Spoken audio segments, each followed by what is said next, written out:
Pursigido ka ba talaga? Marating ang iyong pangarap?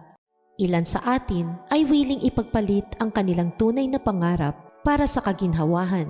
Ngunit ang kaginhawahan ay kalaban ng pag-unlad. Ang success ay nangangailangan ng consistency sa iyong pag-aksyon. Kahit pa hindi mo ito gusto o hindi ka komportabling gawin ito. Kailangan mo ng lakas ng loob at endless vision para maging consistent ka sa iyong pangarap. Ano ang iyong soul action ngayon? I-journal mo kung saan ka mas magiging consistent sa iyong buhay para sa alignment mo sa iyong soulful goals o mga pangarap. Mag-reflect ka ngayon. Ask yourself, may excitement at passion pa din ba sa puso mo para marating ang iyong pangarap?